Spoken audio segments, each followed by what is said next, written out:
baik Pak. Ya, ini saya rekam ya. Baik Eh, Pak. Siap, Pak.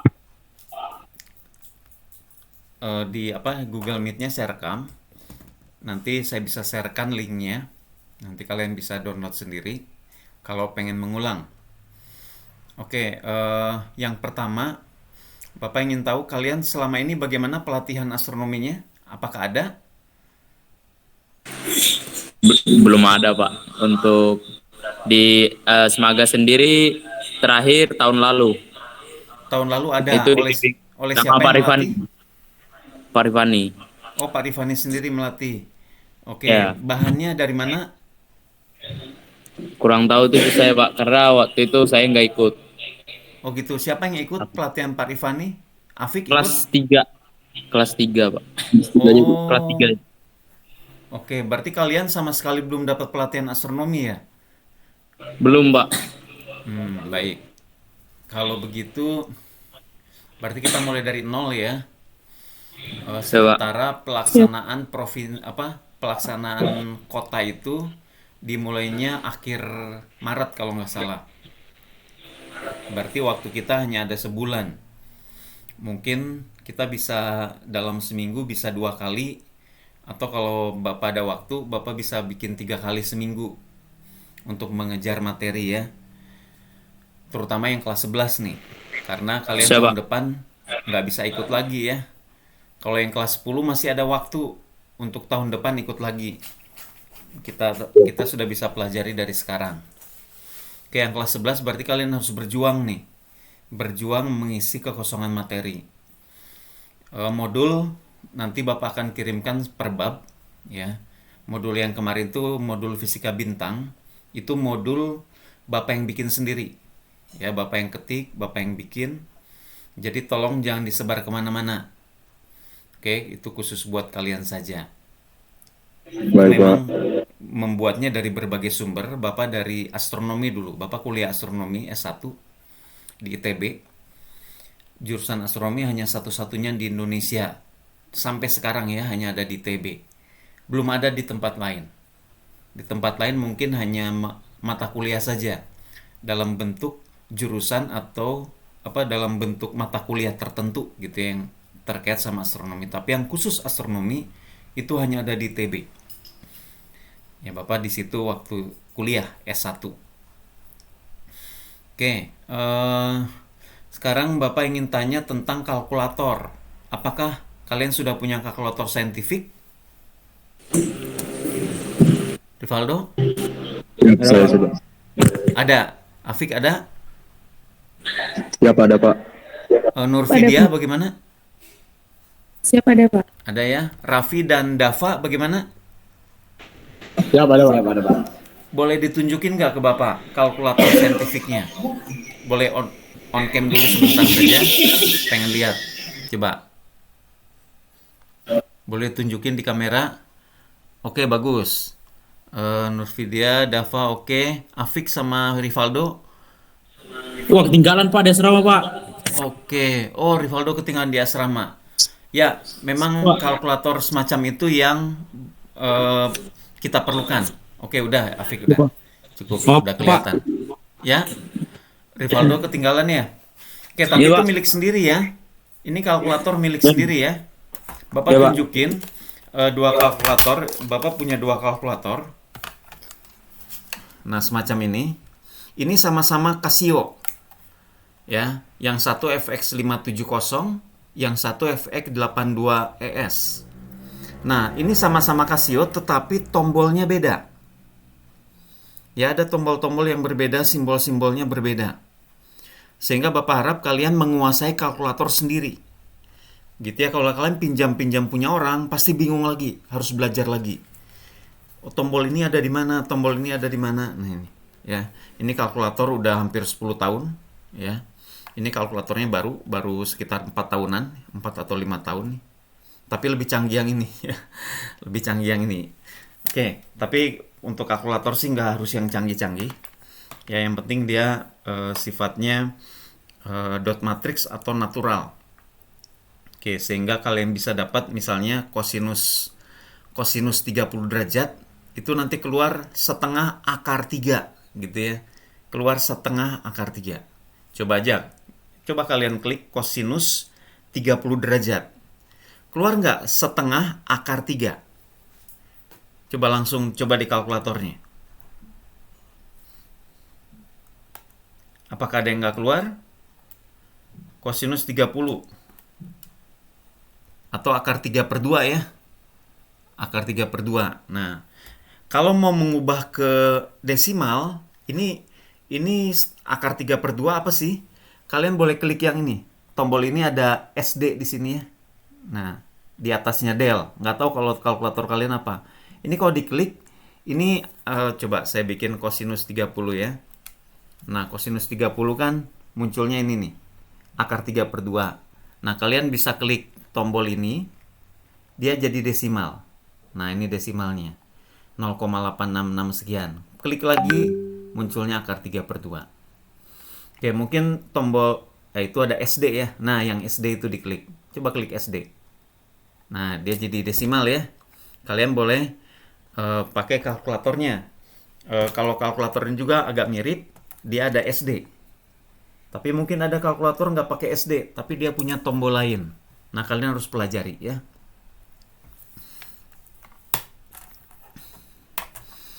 Oke, Afik cukup. Sebelum kita masuk materi, mungkin ada yang mau bertanya-tanya dulu, silahkan. Bertanya apa saja.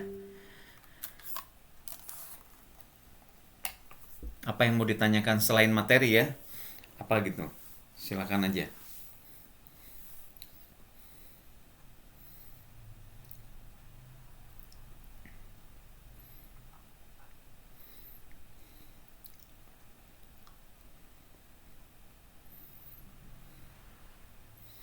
Oke, Pak, izin silakan.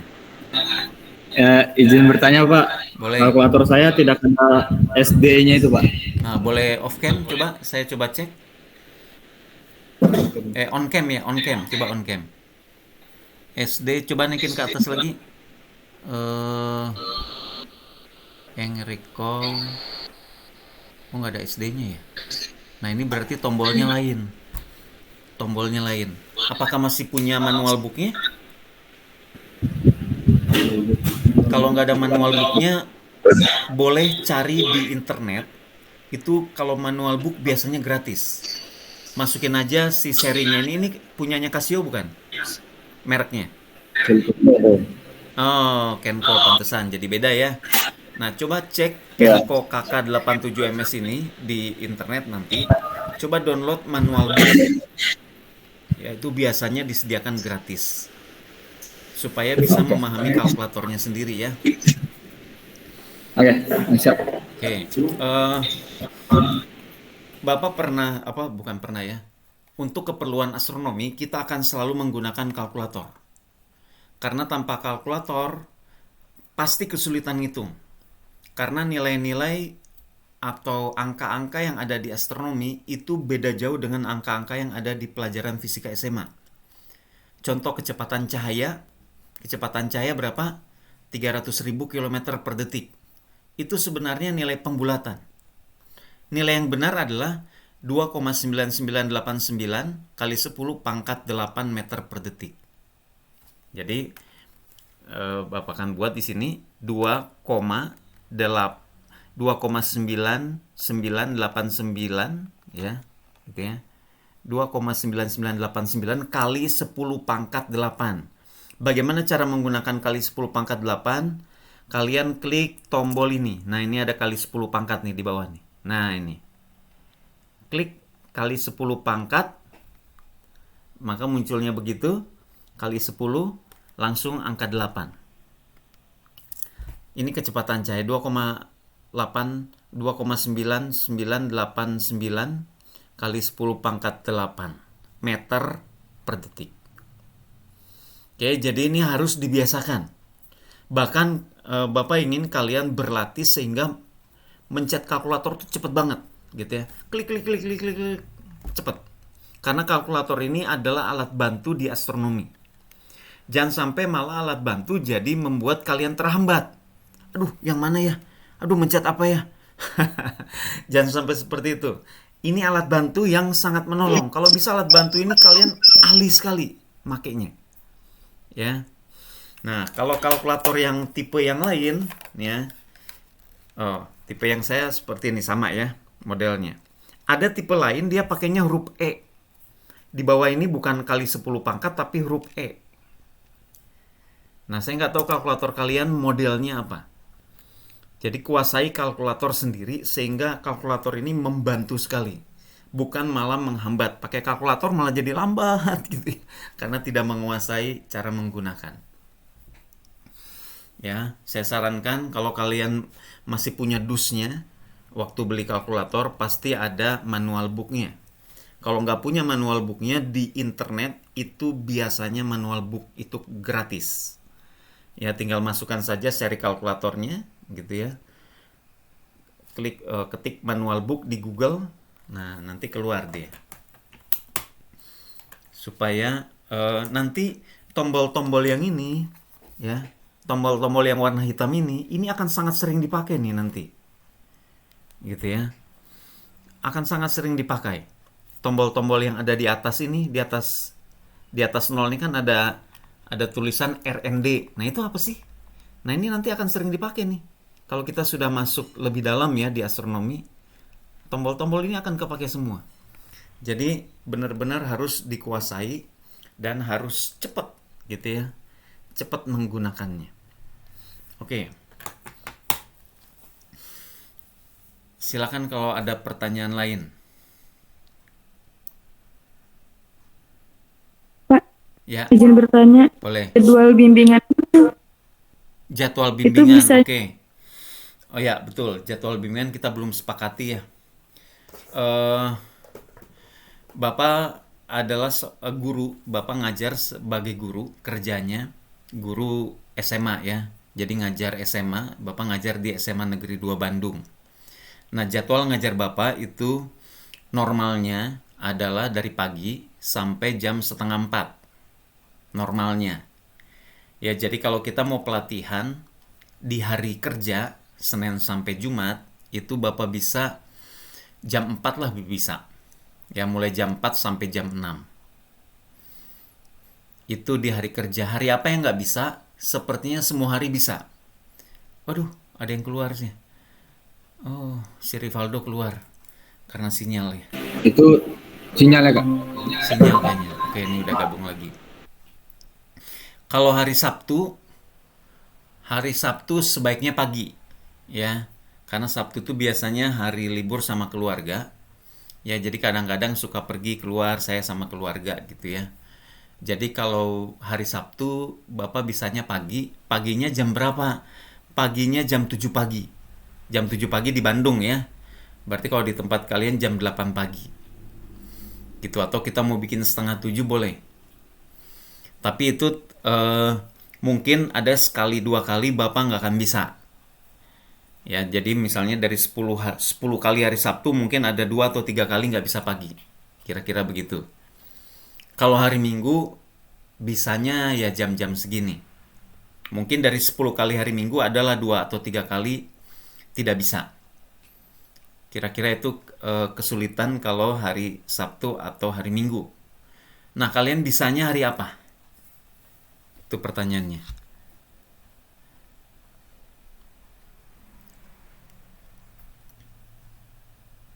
Kita mau buat berapa kali seminggu? 3 kali sanggup?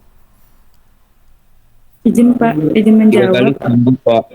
Ya, 3 kali, Pak. 3 kali ya kita buat seminggu ya. Nah, Berarti harinya hari apa nih? Yang kalian kosong aja. Kalau Bapak sih memang kosong. Kalau udah pulang kerja ya udah pulang. Nggak ada kerjaan lagi. Kalau Sabtu pagi sekolah, Pak. Oh, Sabtu sekolah. Oh, oke Iya, oke. Oh, di sana sekolah sampai hari Sabtu ya. Kalau di Bandung iya, hanya Pak. sampai hari Jumat. Berarti kita coba plot hari. Yang pertama hari Minggu. Hari Minggu mungkin pukul 14.00 di sana aja ya 15.00 Wita.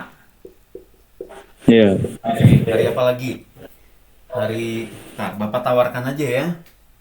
Bapak tawarkan hari Selasa. Selasa, Kamis, bagaimana?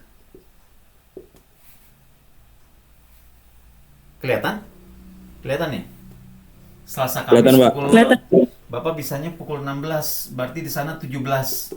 Berarti sampai Kamis 19.00. Kamis boleh, Pak. Oke. Bagaimana jadwal ini? Kalau Kamis bisa, Pak. Oke, kalau Selasa? Tapi untuk Selasa Pak Rifani ada bimbing kata beliau, Pak. Oh, berarti kita mau ganti hari apa? Senin atau Rabu? Kalau Jumat Bapak nggak bisa. Jumat agak repot, agak padat. Minggu, Senin, Kamis bagaimana?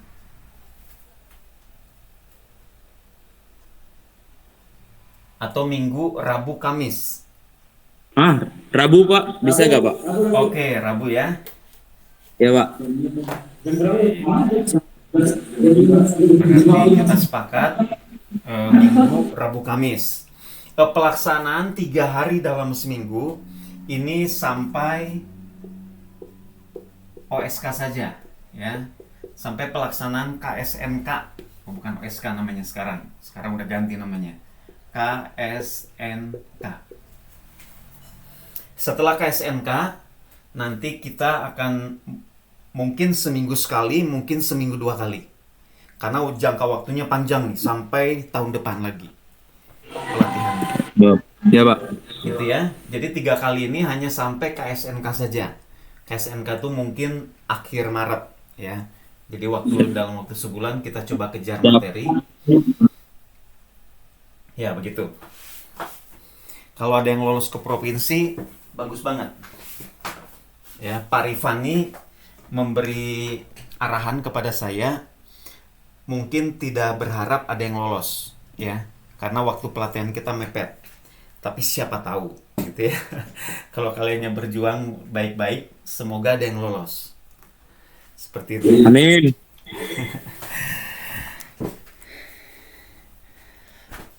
Materi astronomi ini Bapak rasanya akan puas mengajarkan materi astronomi itu dari nol ya.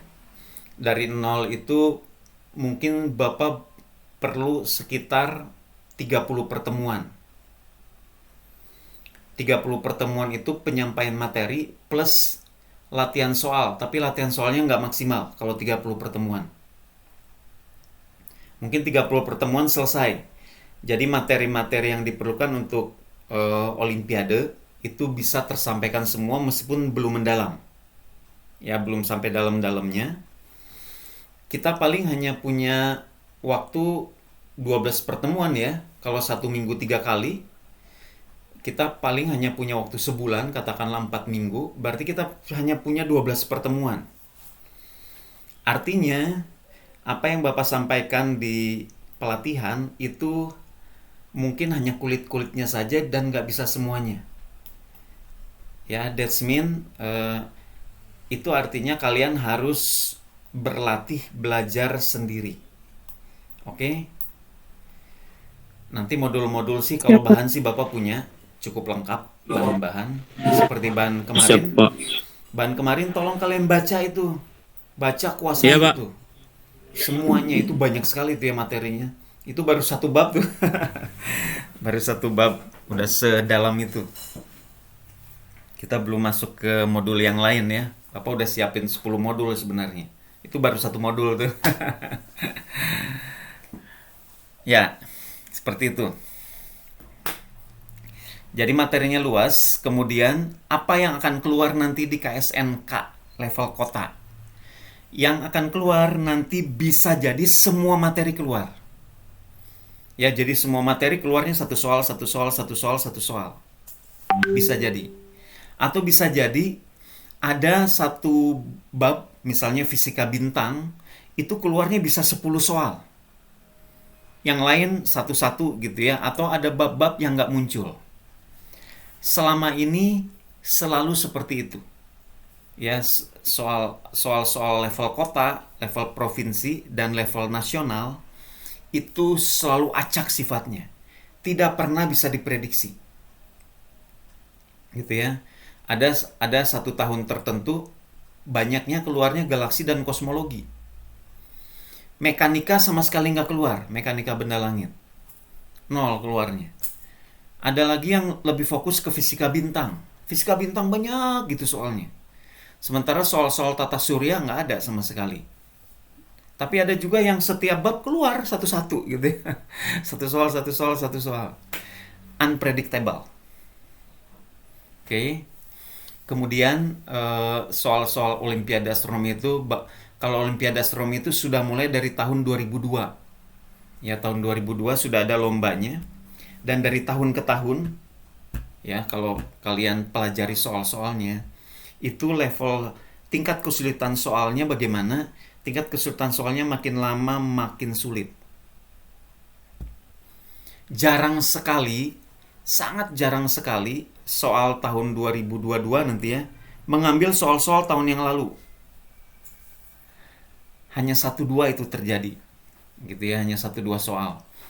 Tapi selalu soalnya selalu baru gitu ya.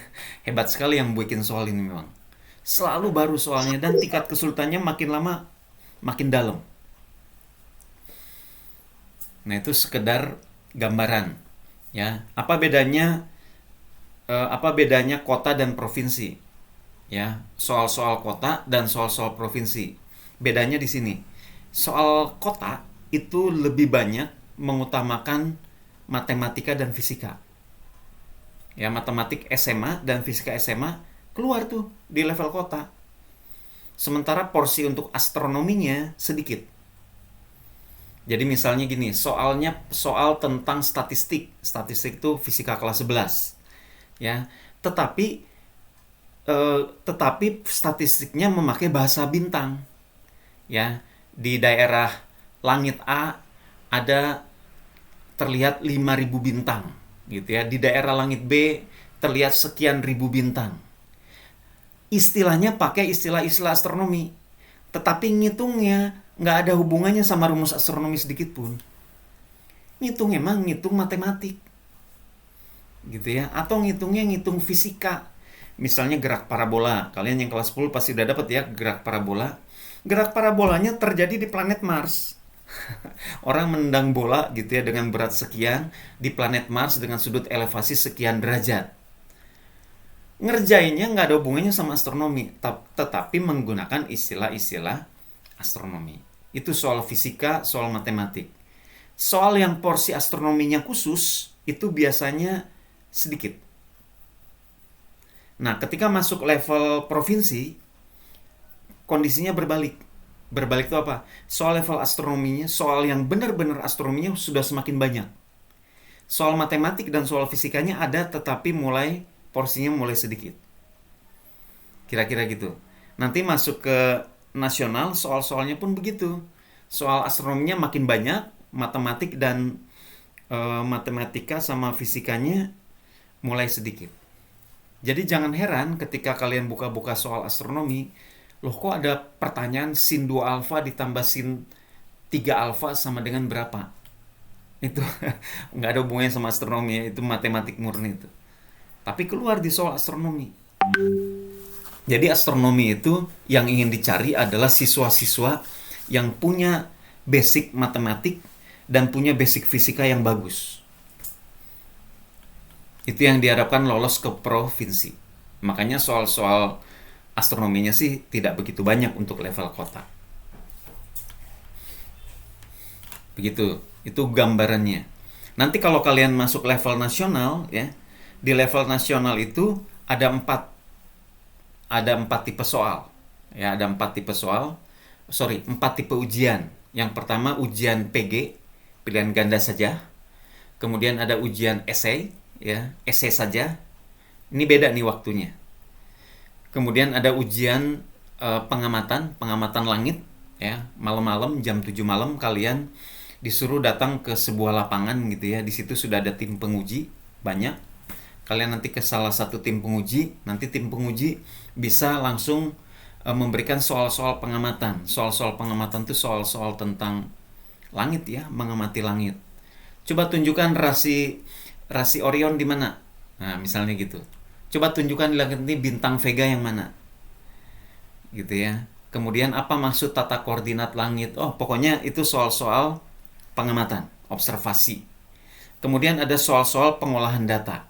Soal ujian tentang pengolahan data. Jadi mengolah data pengamatan. Jadi orang ngamat tuh ngumpulin data banyak gitu ya. Nah, data itu nanti diolah. Itu ada ujiannya khusus. Itu untuk nasional. Kalau level kota sama level provinsi itu sama ujiannya, cuma 1 kali dan dalam bentuk PGSE. PGSE disekaligus gitu ya, tidak ada pengamatan, tidak ada pengolahan data. Itu gambarannya. Oke, bagaimana? Silahkan kalau ada yang mau diskusi, ada yang mau ditanyakan.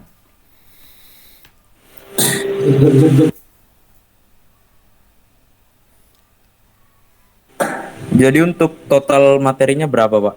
Kira-kira? Untuk Total KSN materinya jadi Kakak. gini, misalnya fisika bintang. Fisika bintang yang Bapak kirim modul ke kalian itu sudah mungkin ada 5 bab di situ gitu ya, digabungkan di situ. Oh, Saya gabungkan siap. aja jadi satu modul jepret karena semuanya babnya berhubungan fisika bintang. Ya mungkin Siap. kalau nggak salah ada 10 modul ya. Kita bisa bikin 10 modul yang bisa mencakup semua materi astronomi. Meskipun hanya kulitnya ya. Minimal sudah paham lah sedikit.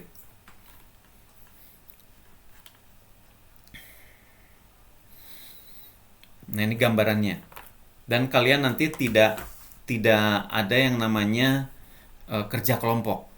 Ya, ujian itu masing-masing. Ujiannya pribadi-pribadi. Siap.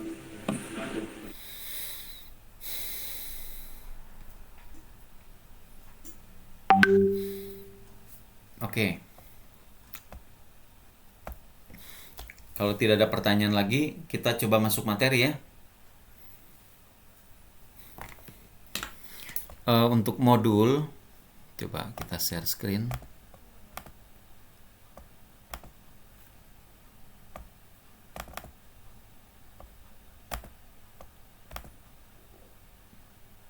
Iya. Nah, modul ini saya nggak tahu kalian sudah baca sampai mana, modul astrofisika atau fisika bintang. Ini ada banyak sekali ya. Tolong pelajari baik-baik, baca, dimengerti. Kalau ada yang nggak dimengerti, silakan japri boleh, atau bahas di grup supaya yang lain juga boleh mendapatkannya. Ya, jadi Bapak nggak akan membacakan modul ini. Modul ini menurut Bapak untuk kalian pelajari sendiri. Ya, Bapak akan bahas bagian-bagian dari modul ini yang penting-penting. Oke, ini ada untuk latihan soal juga banyak sekali Bapak udah kumpulin ya. Ada berapa soal nih? Khusus tentang ada 112 soal ya tentang astrofisika atau fisika bintang. Silakan kalian latihan. Yang nggak ngerti silakan japri, atau lebih baik sih bahasnya di grup ya. Lebih baik bahasnya di grup supaya yang lain juga bisa mendapatkan pemahaman. Ya, sekarang Bapak mau bahas poin per poin saja supaya cepat. Karena waktu kita terbatas. Ini aja.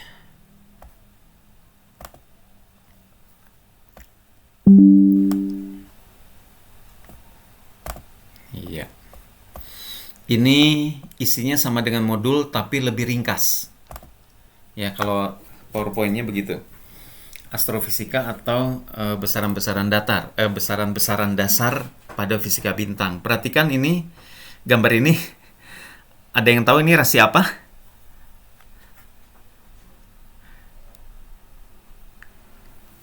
Oke, ini adalah rasi layang-layang, ya, atau rasi Crux, atau rasi salib selatan nih. Bentuknya kayak layang-layang atau kayak salib ya.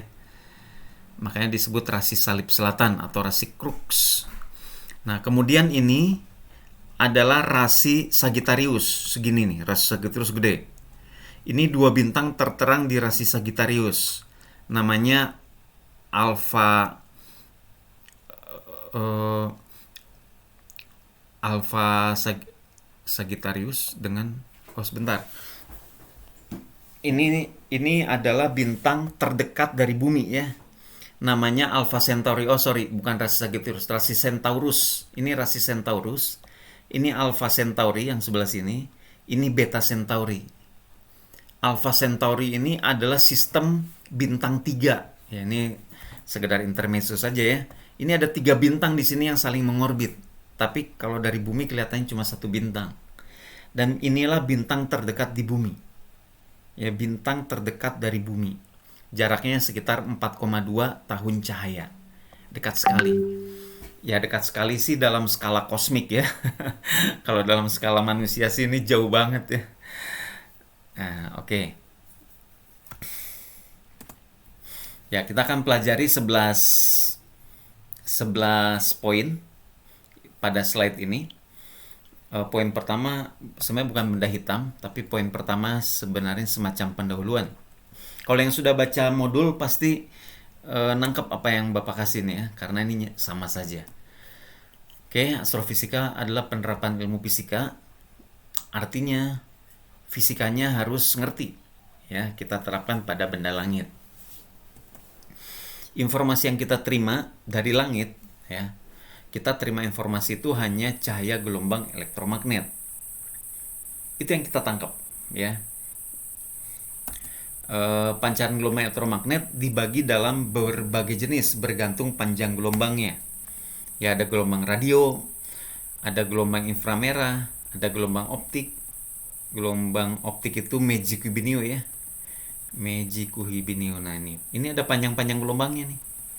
Nah, panjang gelombang ini tolong dihafalkan. Oh, sorry ya, saya harus mulai dari awal berarti. Gelombang radio nih ya. Ini perhatikan, kan kalau gelombang kalian ingat ya, kira-kira modelnya beginilah. Nah, ini kan gelombang nih. Menjalar ke sana ya, berjalan. Nah, satu gelombang berarti satu puncak dan satu lembah ya. Sampai sini nih, ini satu gelombang. Untuk gelombang radio, dia 20 meter. Bisa sampai 20 meter satu gelombangnya. Satu gini aja merambatnya 20 meter. Bahkan sampai 100 meter sebenarnya. Ini bukan cuma 20 meter. Sampai 100 meter, bahkan sampai 1 kilometer hanya untuk satu gelombang. Nah, setelah gelombang radio ada gelombang inframerah. Ini harus hafal urutannya. Ini berurut. Berurut berdasarkan panjang gelombang. Inframerah ini hanya sekitar 1 mm. Tapi dia sifatnya rentang ya. Jadi dia bukan hanya tepat 1 mm, tapi ada rentangnya. Nah, ini inframerah. Biasanya orang astronomi menggunakan istilah angstrom. Nah, ini lambangnya angstrom. 1 angstrom itu adalah 10 pangkat 8 cm atau 10 pangkat min 10 meter. Ya, biasanya orang menghafalkannya yang ini. Jadi 1 meter dibagi dengan 10 miliar bagian. 10 miliar bagian atau 1 cm itu dibagi dengan 100 juta. Wow, kecil sekali. Pancaran gelombang optik atau pancaran gelombang kasat mata, perhatikan. Ini adalah optik. Ini adalah yang ditangkap oleh mata. Mata manusia cuma bisa nangkap gelombang optik, yaitu dari, ini hafalkan ya, 3.800 sampai 7.500 panjangnya angstrom. Merah itu 7.500 paling panjang. Kalau yang ini sih nggak usah dihafalin, karena kalian bisa kira-kira. Nah, ungu adalah 4.200. Ya, jadi dari sini rentangnya merah, ini rentangnya ungu. Ya, ini biasanya orang astronomi menyebutnya biru saja. Mau ungu juga tetap disebutnya biru. Oke, nggak ada masalah. Kemudian sesudah itu ultraviolet lebih pendek lagi. Ultraviolet, kemudian sinar X, dan sinar gamma. Oke, perhatikan ini kalau dibuat pita ya. Ini gelombang radio, ini inframerah, ini rentang ya. Rentangnya jauh, radio juga rentangnya jauh nih. 10 pangkat 4 tuh berarti sampai 10.000 meter ya. Ini cahaya tampak merah sampai ungu, ini yang kelihatan pakai mata. Ultra ungu udah nggak kelihatan. Sinar X dan sinar gamma yang pendek sekali panjang gelombangnya. Oke.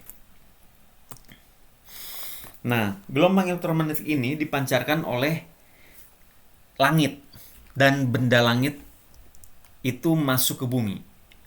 Benda langitnya apa saja? Perhatikan. Black hole misalnya. Dia memancarkan banyak di gamma ray dan X-ray. Bukan berarti dia nggak mancarin ultraviolet. Dia juga mancarin, ya. Dia juga mancarin infrared. Tetapi paling utama, paling banyak dia pancarkan daerah ini. Supernova, gas jet, solar flare, hot interstellar gas, pulsars. Ultraviolet itu banyak dipancarkan oleh solar flare dan hot young star, bintang muda. Gelombang cahaya tampak ya tentu bintang-bintang ya. Solar spectrum ini yang spektrum matahari ya, Messico-Hibiniu. Ini galaksi. Inframerah banyak dipancarkan oleh ini. Manusia juga memancarkan gelombang inframerah. Microwave dan radio banyak dipancarkan oleh gas jet, cosmic background radiation. Oke, jadi bumi ini boleh dikatakan dibanjiri oleh gelombang elektromagnetik dari alam semesta. Masuk ke bumi gitu ya. Karena di alam semesta banyak sekali benda-benda gitu. Itu memancarkan gelombang elektromagnetik ke segala arah. Oke. Artinya apa? Kalau saya bisa mengolah ini, gelombang elektromagnetik saya olah, saya tangkap, saya olah, maka saya bisa mendapatkan informasi dari bintang, saya bisa dapatkan informasi dari galaksi, saya bisa dapatkan informasi kalau bintang meledak atau supernova, saya bisa dapatkan informasi dari dari medium antar bintang. Karena informasi itu dibawa oleh gelombang elektromagnetik, gitu. Ya tentu karena kita nggak bisa ke sana tuh, kita nggak bisa menyentuh bintang, jadi kita hanya bergantung pada informasi yang dibawakan oleh ini. Nah, ini namanya jendela atmosfer. Ya, ini istilahnya atmospheric window. Perhatikan, sumbu X bicara apa? Sumbu X-nya bicara ini permukaan laut, ya. Ini tidak ada skalanya, pokoknya ini permukaan laut. Yang ada skalanya adalah sumbu Y. Ini satuannya adalah kilometer, ya.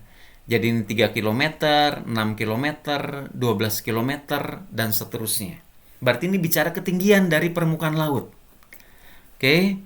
Kemudian di sini ada pembagian gelombang radio, gelombang mikro, inframerah, kasat mata, UV, sinar X, sinar gamma.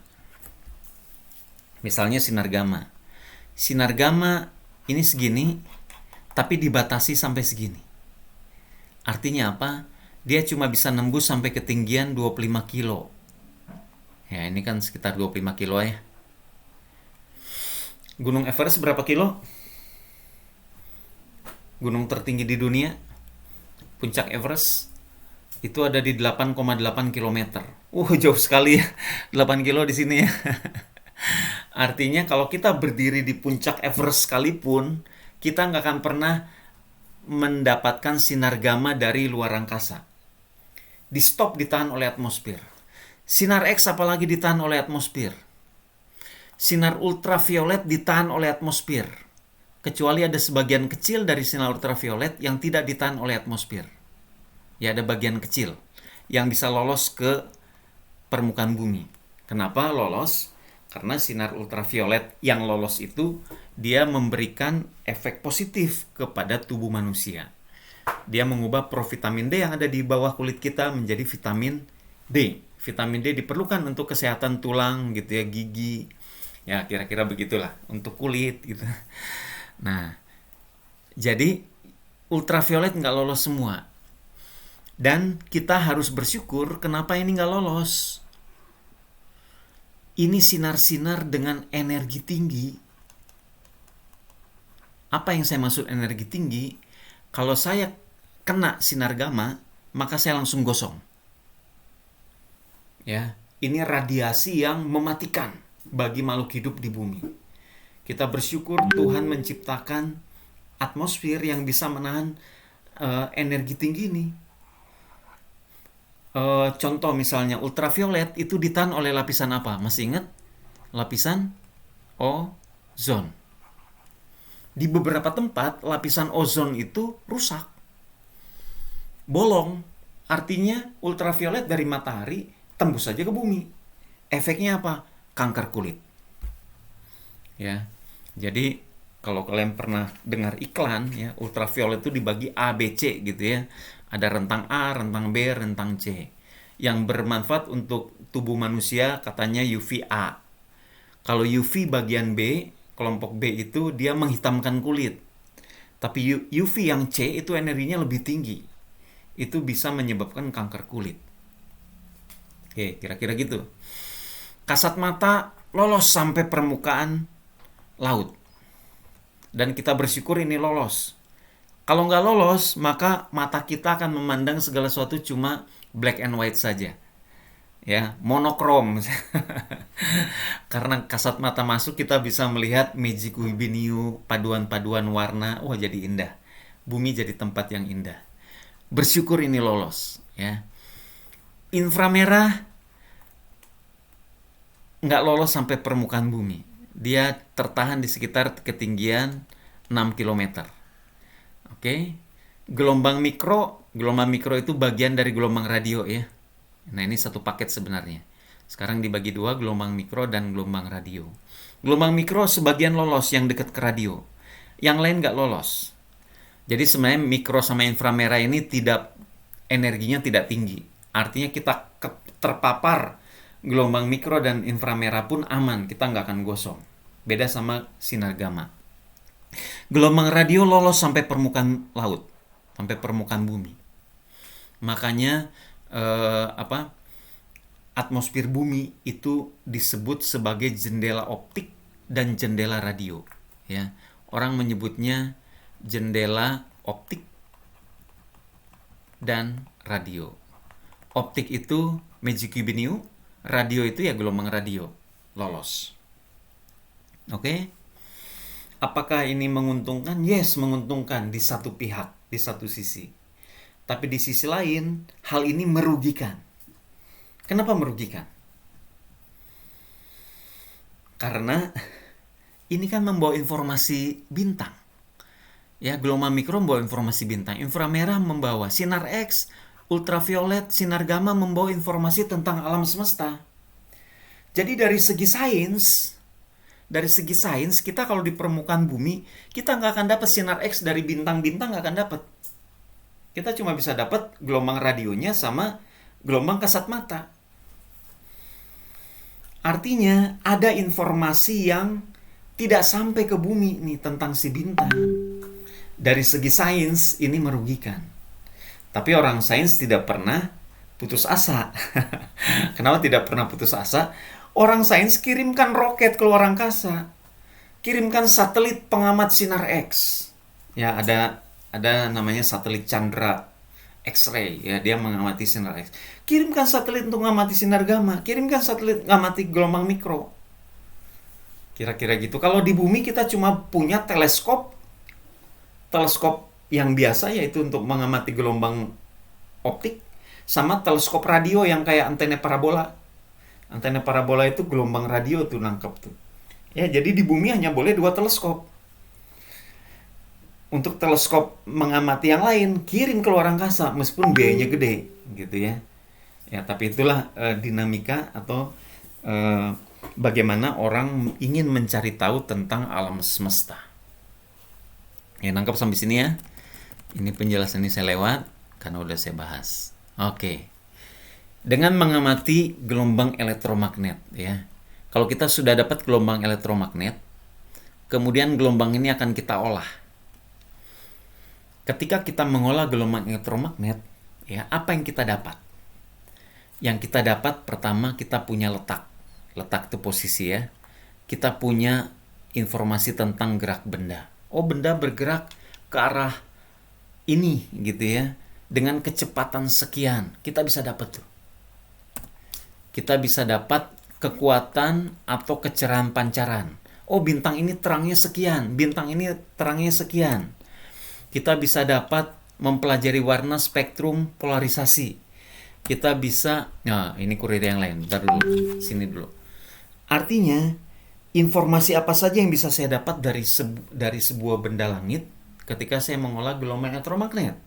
Saya bisa dapat usianya, karena bintang punya usia.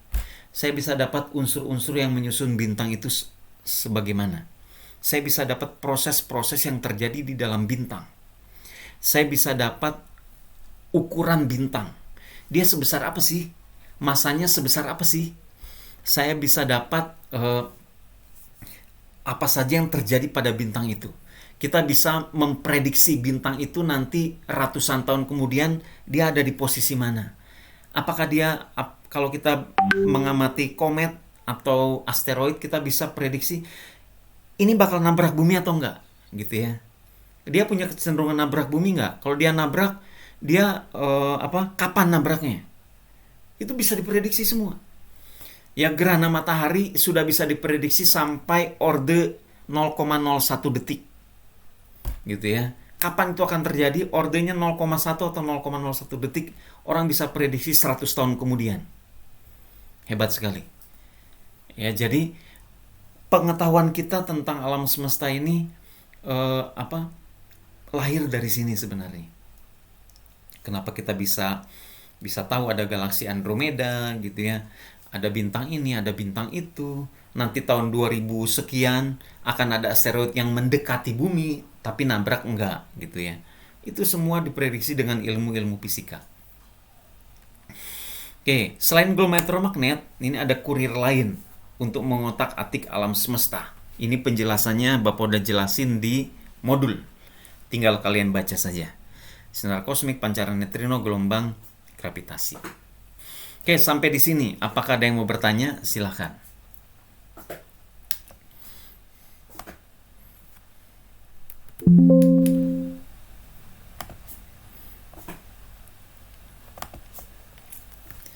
Cukup jelas atau terlalu lambat menurut kalian? Bapak ngejelasinnya terlalu lambat, harusnya cepat aja Pak, gitu ya. Misalnya. Ya, kecepatan? Tidak, Pak. Oh, tidak ya. Oke. Kalau terlalu lambat kasih tahu ya. Mungkin kalian daya tangkapnya cepet nih. Padahal Bapak ngejelasinnya lambat-lambat banget sih. Oke, next ya.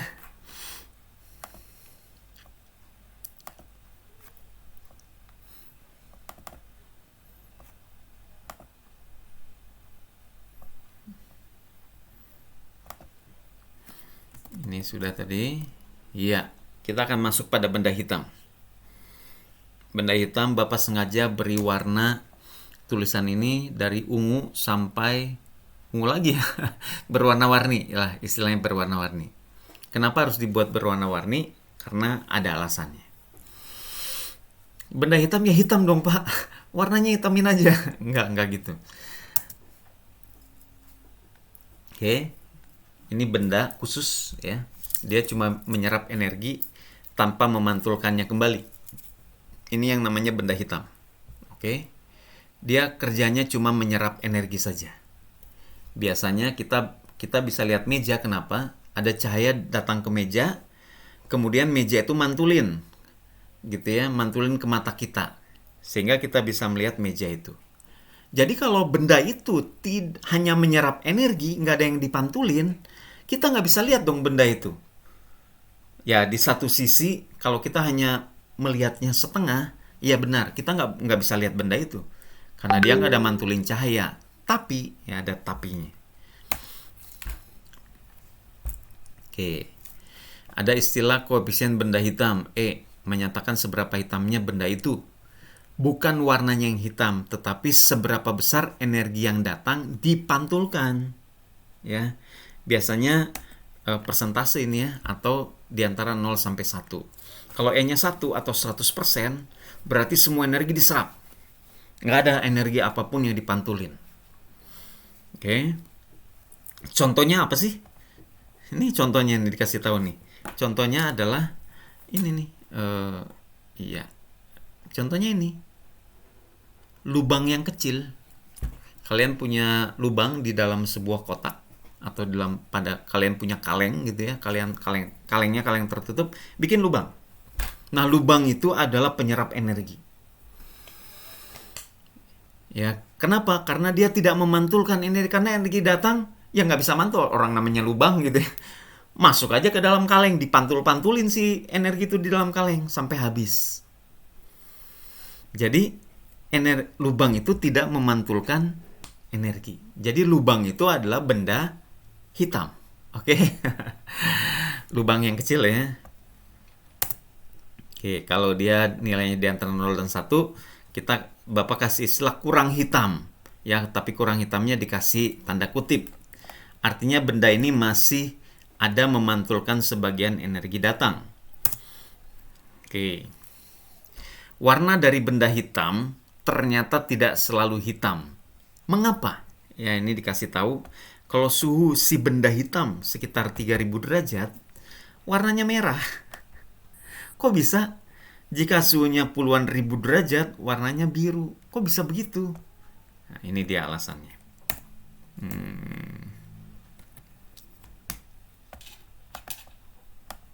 Oh, tunggu.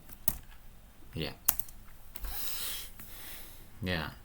Benda hitam itu, karena dia cuma menyerap energi, berarti energi itu kan nggak bisa dilenyapkan. Energi hanya bisa berubah bentuk. Jadi energi yang diserap berubah menjadi energi kalor. Energi kalor berarti bicara suhu yang semakin tinggi. Nah, ini dia. Selain menyerap dan tidak memantulkan, benda hitam memancarkan energi sendiri yang berasal dari suhu benda hitam itu. Nah, perhatikan 3 istilah ini. Benda hitam itu menyerap. Oke? Selain menyerap, dia juga tidak memantulkan. Ini benda hitam sempurna ya. Tetapi dia memancarkan energi sendiri. Jadi energi yang diserap sama energi yang dipancarkan itu nggak nyambung.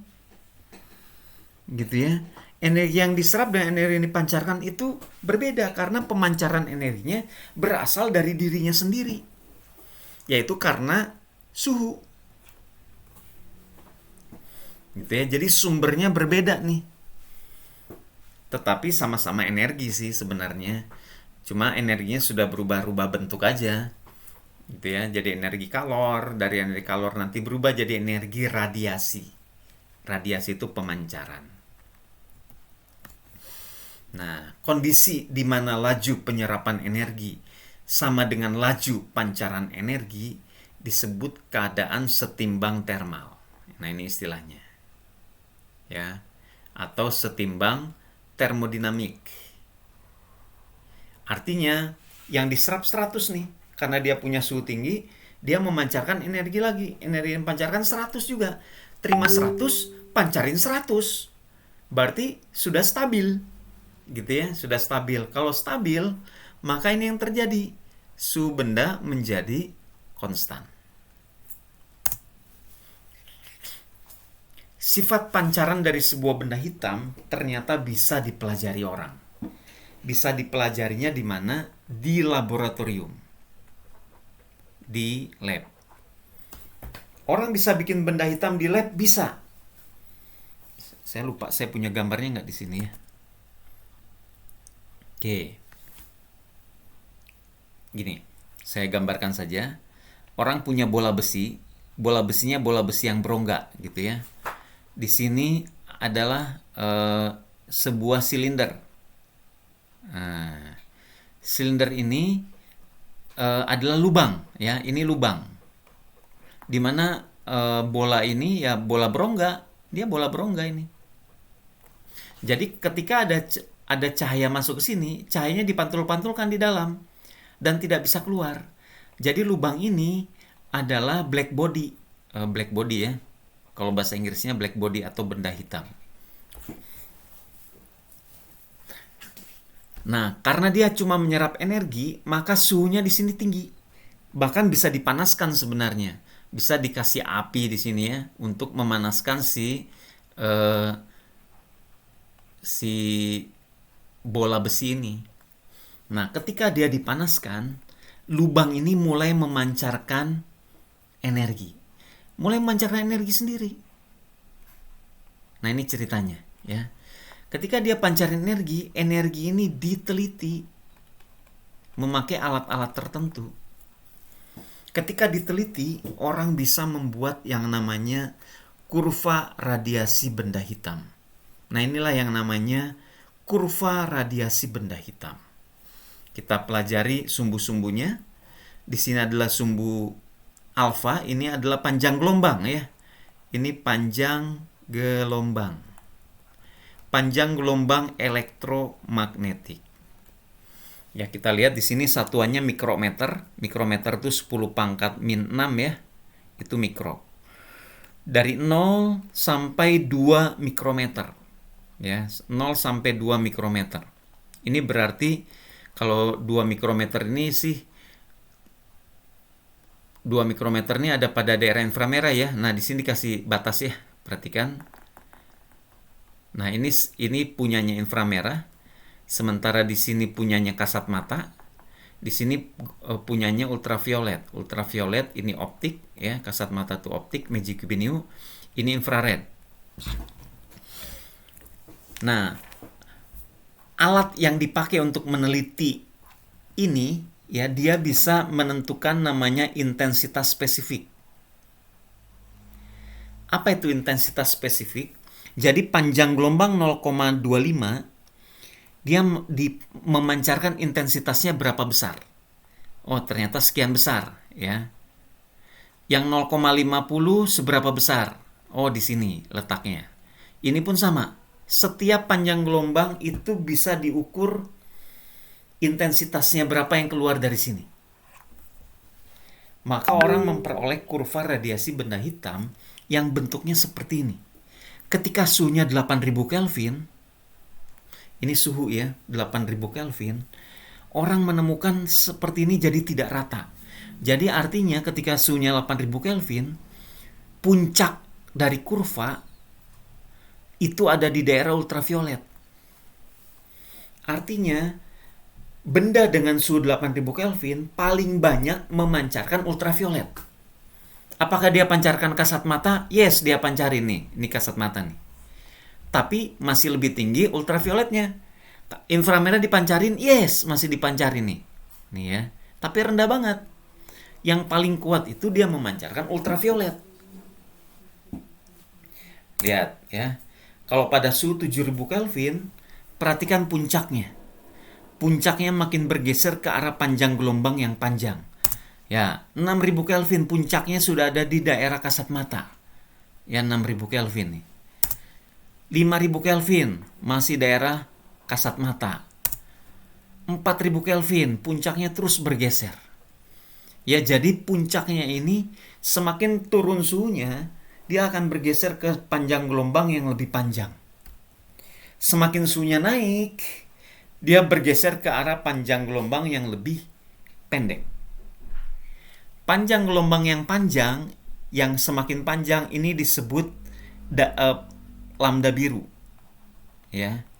Jadi dia bergeser ke salah. Maaf, saya salah. Bukan lambda biru harusnya. Oh, nggak bisa ya. Merah.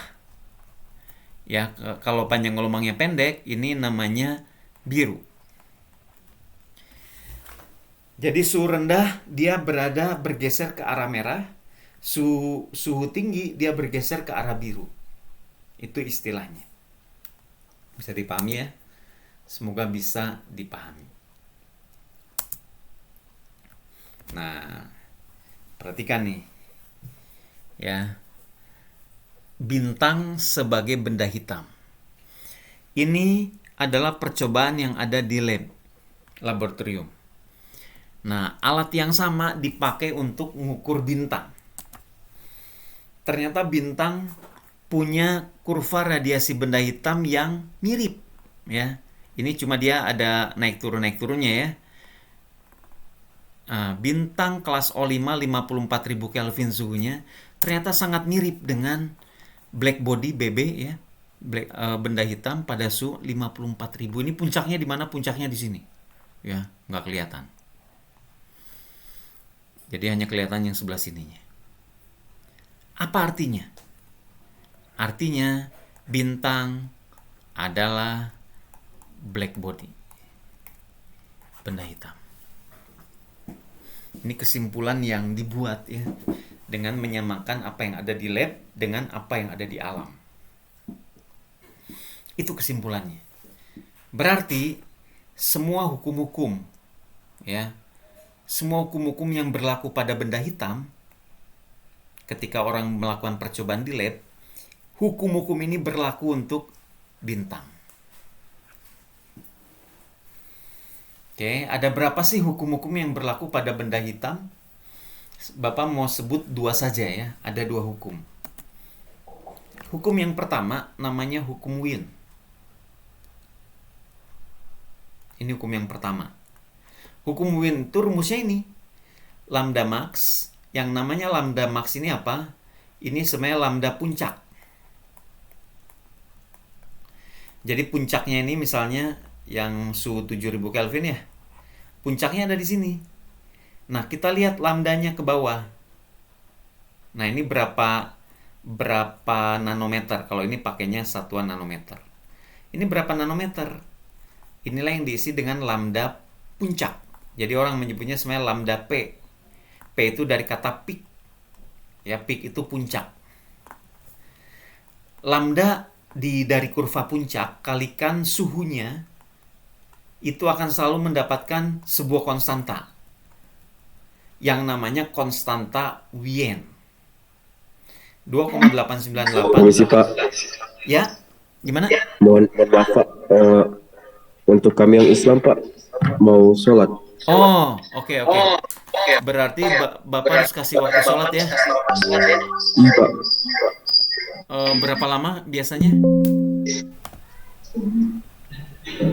5 menit? sekitar 15 10 menit menit? Oh, 15 menit. Pak, 15 menit. Oke, berarti... Soalnya kami turun dari sekolah Pak ke masjid. Oh, gitu. Ada yang keluar ya? Pak, Yang berdua tadi Habis keluar baterai. ya? Oke, silakan kalau mau Mati. sholat, berarti kita break dulu 15 menit. Kita berarti masuk lagi pukul 15.25. Oke, silakan. Baik Pak, Terima kasih. Ya, Terima kasih Pak, mohon maaf Pak. ya. mohon maaf Pak.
semua kalangan.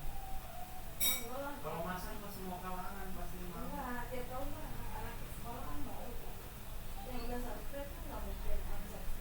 Ya tapi kan dia nggak akan nonton kan. Ya justru kalau uang mah dari ininya sesuai budgetnya pilih pasti banyak. Tapi kalau dia nggak nonton apa?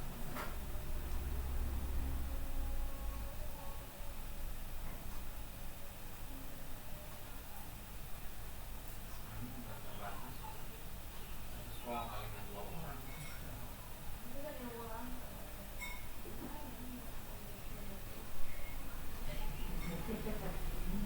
Sama ya seperti Pak mau gak mau kembali.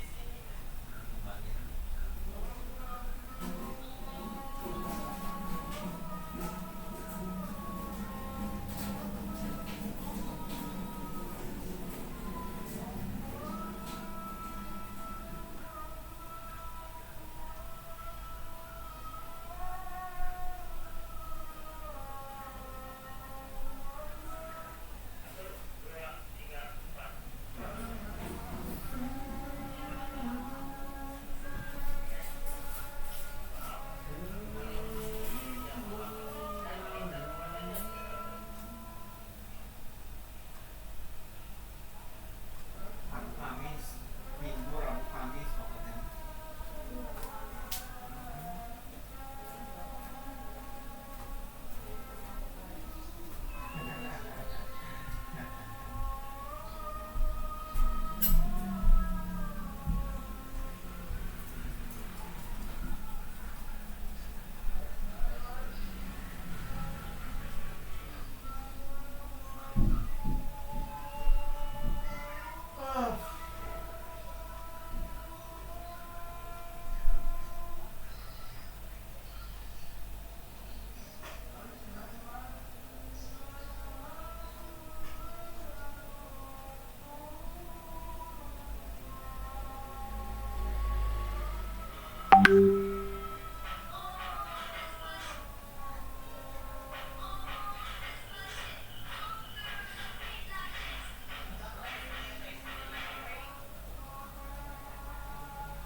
Nuh, ada Pepe.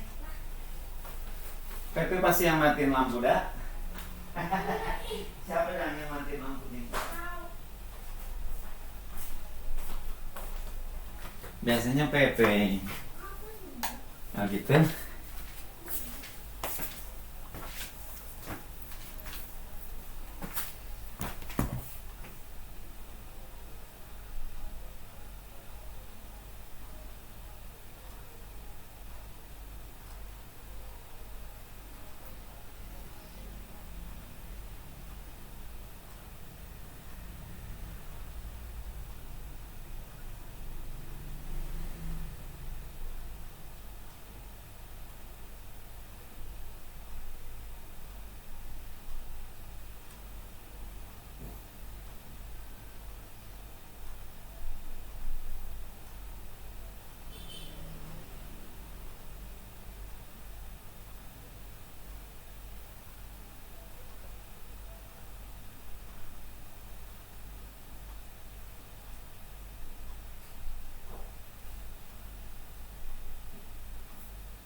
Teman-teman. Apa teman? Teman-teman mulu.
Kalau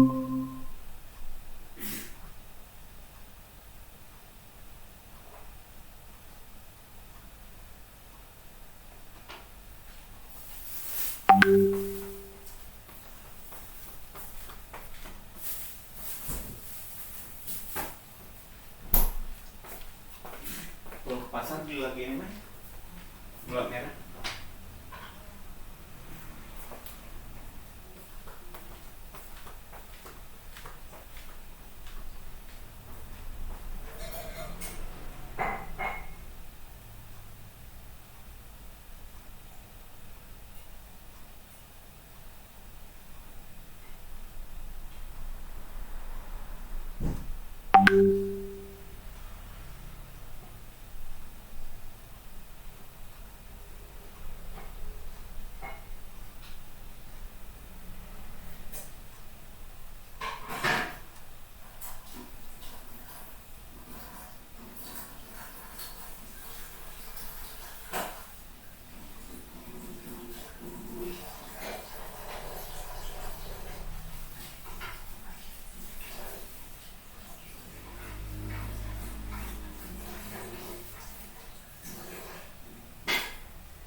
Yang lain belum datang ya?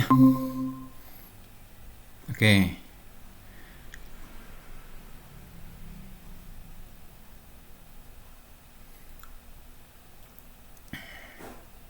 Berarti tinggal nunggu yang Dava dengan siapa tadi?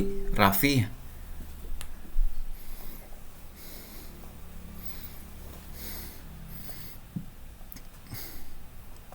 Mereka nggak ada upacara apa? Ini sih Pak, Ya. untuk tadi siswa yang bernama Raffi sama Dava itu tadi izin sebentar Pak. Mereka membantu upacara soalnya anggota. Oh gitu. Oke. Ya, Baik. Berarti kita nggak usah tunggu mereka ya? ya. Nanti mereka katanya melihat replaynya saja Pak. Boleh. Record. Baik, kalau gitu Nanti kita kami lanjut. belajar bareng. Hari ini Bapak sampai 15.50 ya? Siap. Mana tadi teh? Share.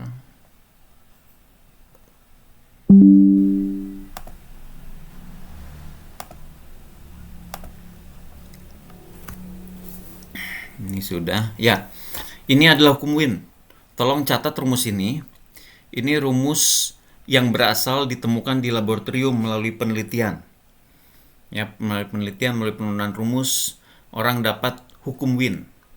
Ternyata hukum ini berlaku untuk bintang.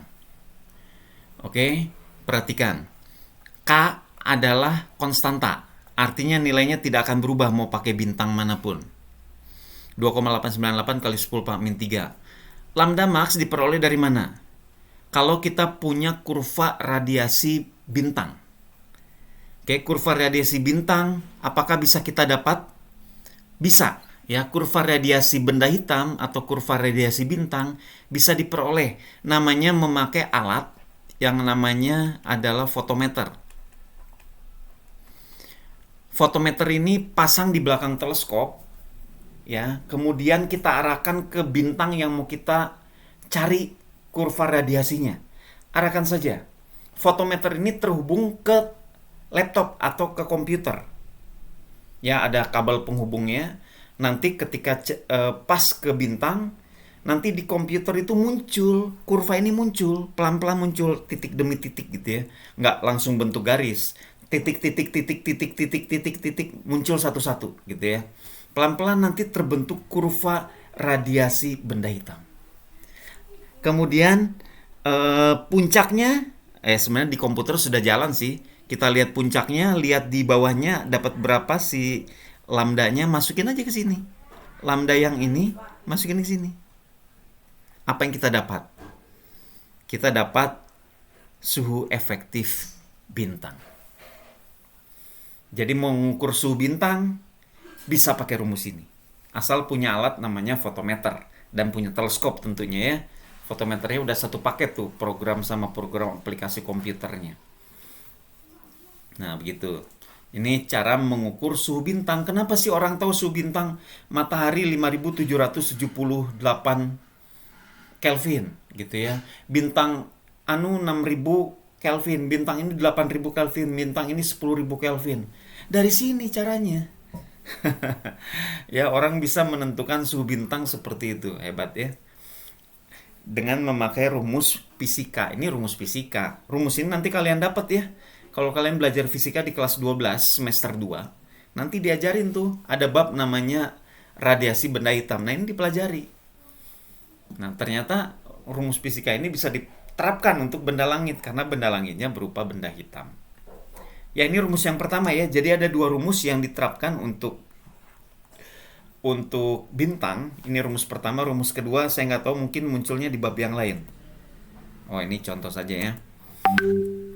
Ini dia pakai satuannya sentimeter Kelvin. Kalau yang tadi satuannya yang sebelumnya meter Kelvin.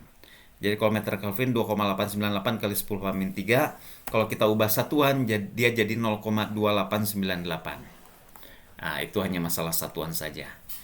Ya, tidak begitu ini. Karena itu bintang yang temperaturnya tinggi tampak warna biru. Bintang yang temperaturnya rendah akan tampak warna merah. Oke, Bapak ingin memperlihatkan yang ini. Bentar, kita keluar dulu. Ini cover pertama ya dari PowerPoint kita. Ya, perhatikan. Ini dengan ini warnanya beda nggak? Beda. Ya. Beda. Dengan ini foto asli ya. Ini foto bintang asli nih. Dengan ini beda. Ini menyatakan suhu yang beda-beda. Semakin dia warna biru maka suhunya semakin tinggi. Semakin tinggi itu sekitar berapa? Sekitar 8000 Kelvin ke atas. Kalau dia kuning maka dia sekitar 6000 Kelvin ke bawah. Kuning atau merah gitu ya. Kalau yang putih, yang kayak gini nih putih, nah ini agak sulit penentuannya. Ini harus pakai alat lagi. Nah, ini kelihatannya dari sini.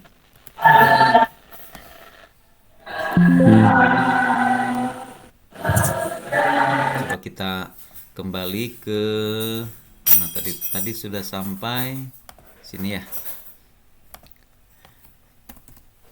Ya, jadi dari warna bintang, warna yang tampak pakai mata telanjang, kalau kalian lihat bintang dengan teliti, itu seolah-olah ada warnanya. Dia ke warna kuning atau merah atau ke warna biru. Kalian bisa bedakan asal teliti aja ngelihat bintang. Nah, ini contoh penentuan ya, seperti tadi.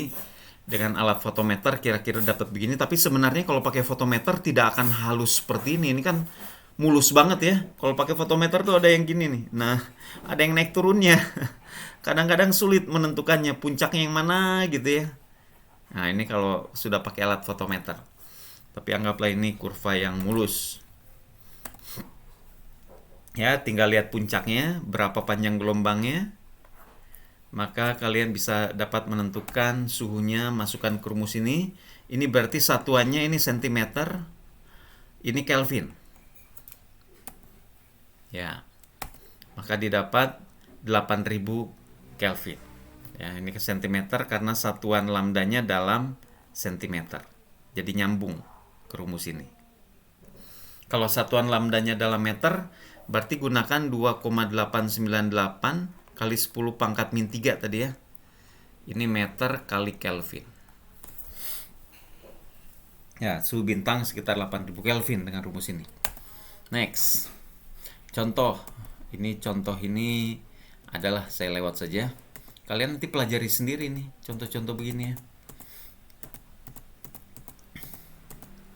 Saya mau lewat. Saya mau masuk diameter sudut. Ya, apa itu diameter sudut? Diameter sudut adalah prinsipnya gini. Kita mengukur diameter benda langit atau panjang benda langit. Ini bisa bicara diameter. Ini bisa bicara panjang ya. Kalau benda langitnya punya panjang, misalnya galaksi itu ada bagian panjangnya. Atau bisa bicara juga jari-jari sudut gitu ya. Bisa juga bicara jarak. Pokoknya dia ngukur jarak aja. Ngukur jarak di langit. Nah, itu yang dimaksud dengan konsep diameter sudut. Tetapi jaraknya bukan dihitung dalam kilometer. Jaraknya dihitung dalam satuan derajat. Ya, misalnya kalian nggak tahu, kalian ada di sebuah ruangan mungkin ya. Coba lihat di dinding. Di dinding itu mungkin ada foto. Ya, atau ada figura apa gitu ya, atau ada jendela. Nah, sekarang ukur tinggi jendela atau tinggi figura dengan menggunakan satuan derajat. Gimana caranya? Caranya adalah tergantung posisi mata kalian. Kalian lihat itu, kalian dari bawah sampai atas, kalian bisa ukur sudutnya. Kalau kalian bayangkan ada segitiga di mata kalian gitu ya. Segitiga kepada benda tersebut. Nah, sudutnya itu diukur. Jadi misalnya mata ini mengamati, ini katakan bulan ya, contoh ini. Bulan, mata ini ngamat, tapi yang diukur sudut ini. Ini yang namanya diameter sudut. Ini bisa diterapkan untuk jari-jari sudut, berarti yang diukur cuma jari-jarinya dari pusat ke sini. Ini jari-jari sudut namanya. Ya, diukur gitu ya. Nah, sudut ini nih. Yang namanya jari-jari sudut. Bisa juga ngukur jarak 2 bintang. Ya, bintang 1, bintang 2, ukur jaraknya berapa. Tapi pakai satuan sudut. Gitu ya. Pakai satuan sudut. Dan seterusnya.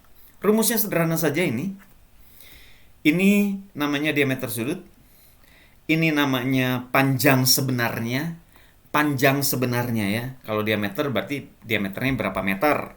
Jari-jari berapa meter gitu ya, jaraknya berapa kilometer. Nah, ini merupakan jarak sebenarnya. Ini merupakan jarak mata ke benda langit. Nah, ini R kecil nih, jarak mata ke benda langit. Yang pasti yang harus kalian perhatikan satuannya. D sama R ini satuannya harus sama. Kalau diameter pakai kilometer, maka R-nya juga jarak harus dalam kilometer. Kalau meter ya meter. Gitu ya. Jadi satuannya harus sama. Kalau satuannya sama, maka satuannya diameter sudut apa? Satuannya radian. Radian itu satuan sudut internasional. Jadi kalau kita kenalnya derajat ya. 30 derajat, 90 derajat, itu bukan satuan internasional untuk sudut. Satuan internasionalnya adalah radian, ingat ya. Maka kalian harus ngerti bagaimana mengubah radian ke derajat atau mengubah derajat ke radian. Ya, mengubahnya seperti ini. Ya, ini basicnya. Satu lingkaran atau 360 derajat itu adalah 2 pi radian. Di mana pi ini adalah nilai 3,14. Ya, kalau di kalkulator kalian di situ ada lambang pi ya. Tinggal pakai shift apa ya? Tergantung kalkulatornya. Supaya dapat nilai pi. Nah, ini harus saya jelasin supaya terbiasa nih pakai kalkulator. Ups, tunggu. Bagaimana ini caranya? Di-start saja.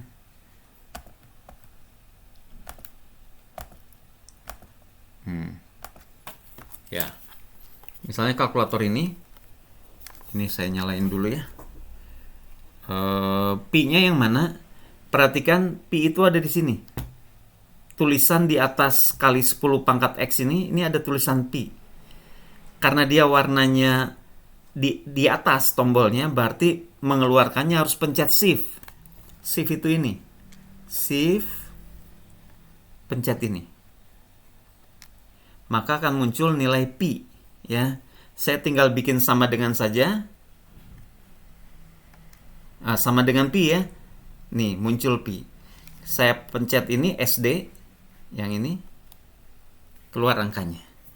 Ini nilai pi yang sebenarnya 3,141592654 dan seterusnya. Ini angka yang tidak akan pernah berakhir ya, nilai pi. Ya, ini yang sebenarnya. Jadi kalau yang ada di sini 3,14 itu adalah pendekatan saja. Jadi kalau mau hitung 2 pi, saya sarankan kalian pakai kalkulator langsung 2 pi. 2 shift yang ini supaya muncul 2 pi. Nah, itu 2 pi ya. Salah ya. 2 shift pi. Nah, ini dia 2 pi. Keluar dia 2 pi. Tinggal kita bikin sama dengan saja di sini. Sama dengan. Muncul 2 pi. Kalau mau tahu angkanya tinggal pencet SD. Atau pencet lagi nih, balik lagi 2 pi. Ya, gitu ya. Jadi kalau di kalkulator pakai saja nilai pi. Supaya lebih akurat si perhitungannya.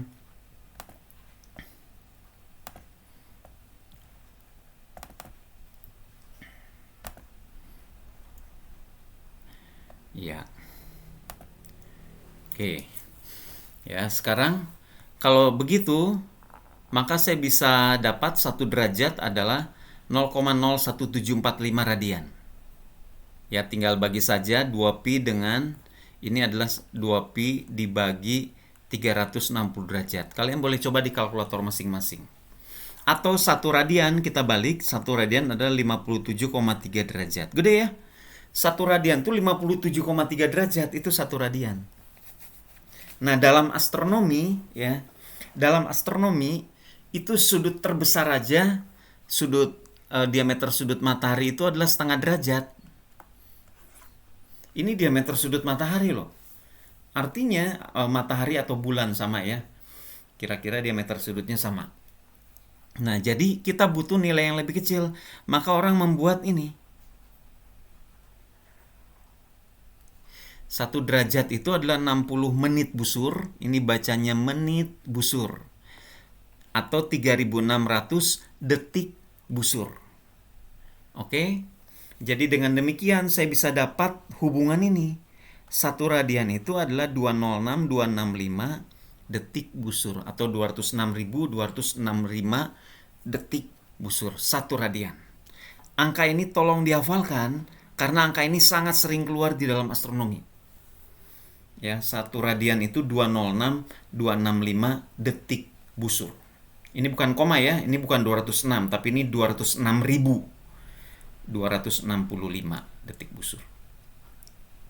Oke, ini penting sekali angka-angka ini, tolong dipahami. Jadi bagaimana menerapkan ini di kalkulator? Sebenarnya sederhana saja.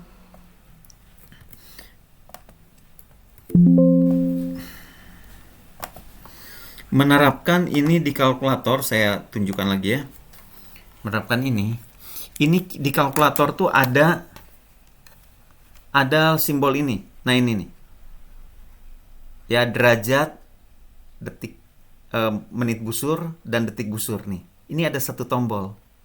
Tombol ini penting. Jadi misalnya saya mau bikin 2 derajat. 2 derajat, berarti saya pencet ini. Ini 2 derajat. Kemudian 36 menit busur, ya. 36 menit busur, pencet lagi tombol ini dan 2 detik busur. Seperti ini. Kelihatan? Lambangnya sih derajat-derajat, tapi itu bacanya 2 derajat 36 menit busur, 2 detik busur. Atau bisa juga dibaca ini dalam satuan jam. Jadi 2 jam 36 menit 2 detik boleh. Jadi fungsi ini sangat penting di astronomi. Fungsi ini nih. Ini bisa kita masuk dalam perkalian, dalam pembagian, dalam penjumlahan, bisa. Gitu ya, jam tambah jam bisa pakai ini, sudut tambah sudut bisa pakai ini. Oke. Nanti kalian akan menggunakannya sembari latihan mengerjakan soal.